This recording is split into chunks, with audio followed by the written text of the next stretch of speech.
himself before he had a chance to break this terrible curse that seemed to hold him in its grasp. "There is something building in the east," Honjo said in his earphones. Nataka glanced left, beyond the gray-green wing, where a squall line was beginning to form. There were always squalls in these strange seas, and sometimes they were intense. They didn't usually form this early in the day, however. "Lieutenant Usa has already seen it," he replied, watching Usa's plane bank left, away from the distant coast they'd been approaching so brazenly. Type 99s were slow and fat, easy prey for any good fighter, even if they were surprisingly agile. Regardless, Nataka wasn't concerned. There were no good enemy fighters in the area. As far as he knew, there were no enemy fighters left at all. Without hesitation, Nataka turned his plane to follow his lieutenants. "Maybe a big tanker, or some poor lonely freighter is trying to hide in that squall," Honjo speculated predatorily. Nataka nodded. It was certainly possible. The frequent squalls were the only protection left for those desperate ships fleeing Java. "I just hope, if there is, Lieutenant Usa won't report it," Honjo continued. "Those greedy Bacano and Second Fleet will want us to lead them to it so they can blast it with their battleships, even if it's a rowboat." Nataka nodded again. There'd been a lot of that. Slowly he eased his plane closer to Usa's, and they approached the squall together. Was it just his imagination, or did the rain already seem closer than it should?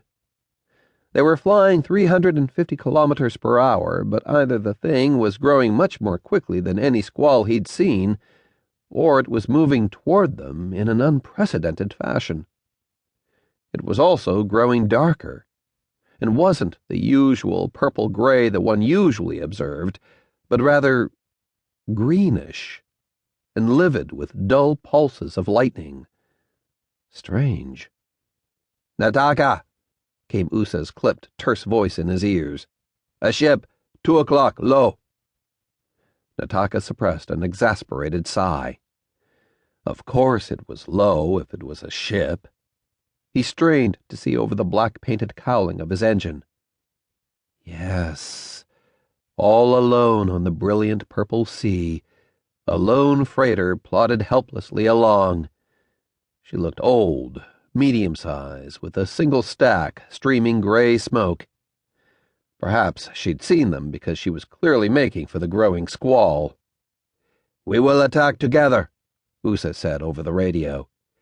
"It seems to be the easiest way," he added, almost apologetically, it seemed. Nataka's face heated, but he made no reply.